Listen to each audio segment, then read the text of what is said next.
amongst the modern buildings, you can still see temples, avenues of sphinxes, and other imposing structures of its magnificent past. The remains of the temple dedicated to the god Amun bear witness to this. They were restored by archaeological studies at the end of the 19th century, with the demolition of hundreds of houses that had been built over them. Some of the excavations are still going on. A 15th century mosque still occupies part of the first courtyard. The temple lies parallel to the Nile. Its dimensions are truly majestic, over 800 feet long and 200 feet wide.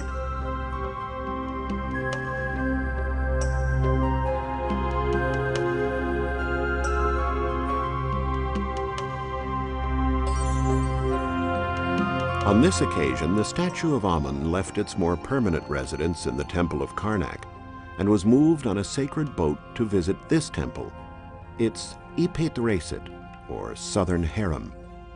2 obelisks stood at the entrance to the temple. Now only one remains, but it is truly grand, over 80 feet high and weighing more than 230 tons. What happened to the second obelisk? Watching over the entrance are colossal statues of Ramses II, the pharaoh who was a fearless warrior.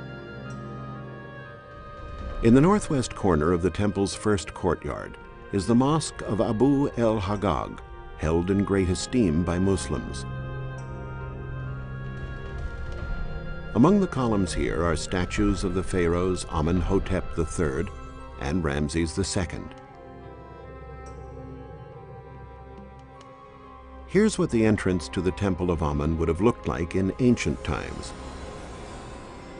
The facade was richly decorated with scenes from the epic battle fought by Ramses II against the Hittites in 1285 BC in Kadesh, in modern-day Syria. We can see now how the 2 massive obelisks would have dominated the entrance.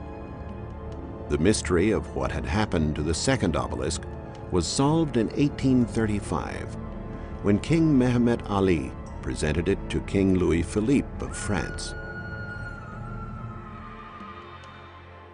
Less than 2 miles separate Luxor from Karnak, the site of the enormous complex dedicated to a trinity of gods, Amun, Montu, and Mut. 10 pylons, enormous surrounding walls, and hundreds of columns are laid out over a surface area that is more than 4,000 feet long and almost 2,000 feet wide, making this the largest temple ever built anywhere in the world.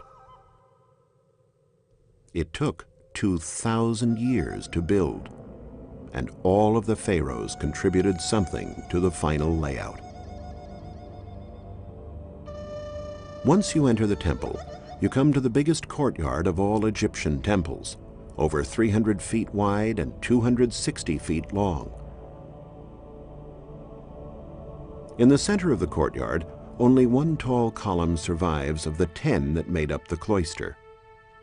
These were built by Pharaoh Taharka around 670 BC. This is where the sunboat was kept, which was used for the solemn processions from Karnak to Luxor. Let's see how the site would have looked in all its majesty.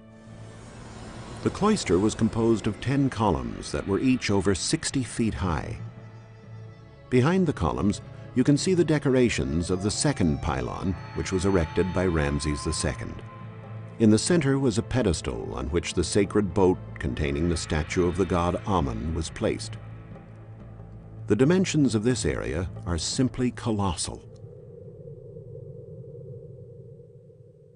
Beyond the second pylon, you enter one of the most imposing monuments we have inherited from Egyptian art. The huge hypostyle, which was 330 feet wide and 174 feet deep with 134 columns. Enormous architraves raised the height of the ceiling to 75 feet. The 122 lateral columns with papyrus-shaped capitals are lower. This made it possible to put in windows that create amazing effects of light and shadow. The decorative scenes on the inside walls of the atrium, carved over 3,000 years ago, depict processions and coronation ceremonies.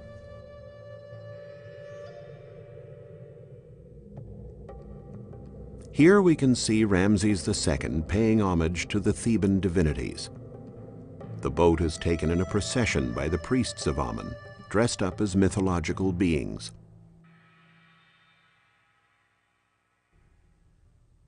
The central axis of the temple leads to the most sacred part of the whole complex, the granite room that held the sacred boat.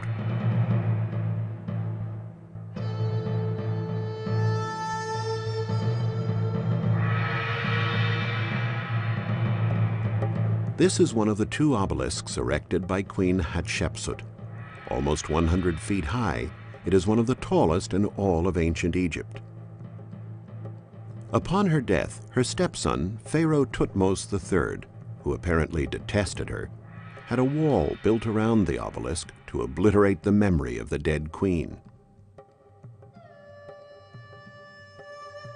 The festival hall built for Thutmose III was later turned into a Christian church, as is seen from the faces of the saints that can still be distinguished on the columns. Of the many rooms in the temple, one of the most interesting is known as the Botanical Garden, because it is decorated with exotic plants and animals, in testimony to the devotion displayed by pharaohs to their gardens and agriculture. And this is the great sacred lake where the priests of Amun-Ra used to purify themselves in the holy water that was channeled here from the Nile. This gigantic granite scarab, or beetle, was considered sacred by the Egyptians. It is said to be of good fortune if you walk around it. Going back north now on the Nile, we come to Cairo, capital of modern Egypt and a metropolis of almost 16 million inhabitants. Cairo was never a capital under the pharaohs. During their reign, there was only a small settlement here called Keriaha, which means place of battle, a name it earned because, according to legend, it was where the gods Horus and Seth fought. The only thing we know about the city's past is that around 500 BC it was called Babylonia and was an important commercial center. If you visit the Copt Quarter, one of the most ancient and picturesque parts of Cairo, you'll see that it is inhabited today by Orthodox Christians. It contains one of the most important temples in Christianity, the church that played host to the Holy Family and Jesus during their time in Egypt.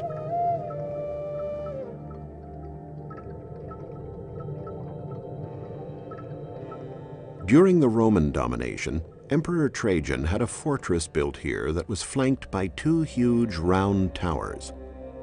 The remains of the South Tower have been partially restored, while the North Tower was incorporated into the Church of St. George.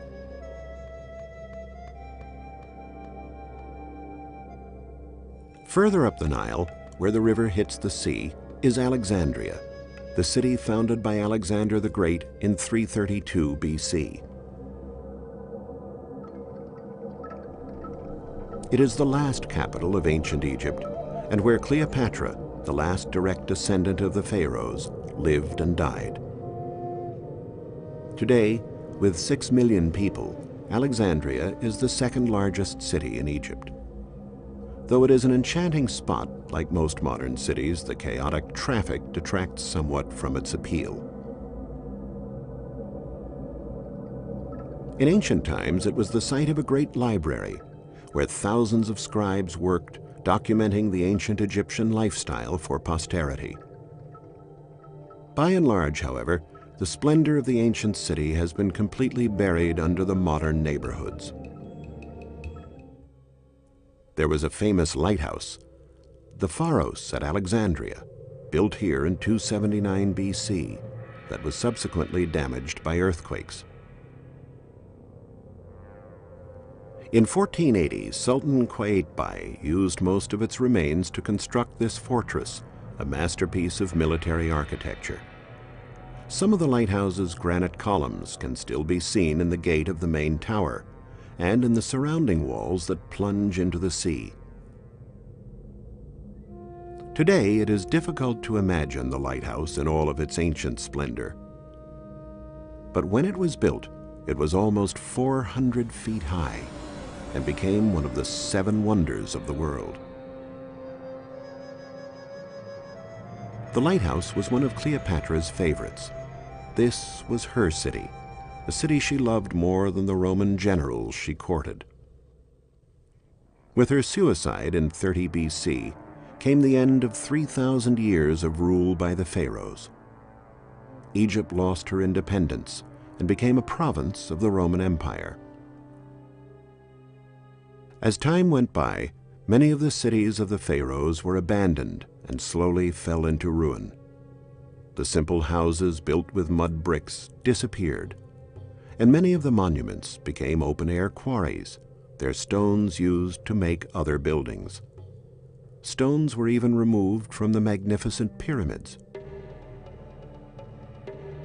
The madrasa of Sultan Hassan in the city of Cairo was built with stones from the pyramids in 1362. It was a sort of university college, and its design is considered a masterpiece of Islamic architecture. The palace is perfectly proportioned, and its beauty owes a lot to the stones removed from the pyramids and used in its construction.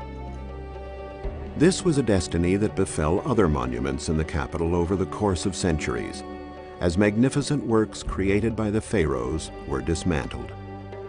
But still today in Egypt, the past and present come together as in no other country in the world. The writers or scribes from that time have left us with a treasure trove of literature that documents the amazing episodic adventures of pharaohs and queens, of great loves and tragic battles, and gods for every purpose. Their writings challenge the passing of the centuries and, in a way, proclaim the immortality that was sought by the pharaohs. Espero que vocês tenham gostado aí desse documentário falando a respeito dos faraós do Egito. Deixo aqui meu grande abraço e até mais uma semana com mais um Arqueonews.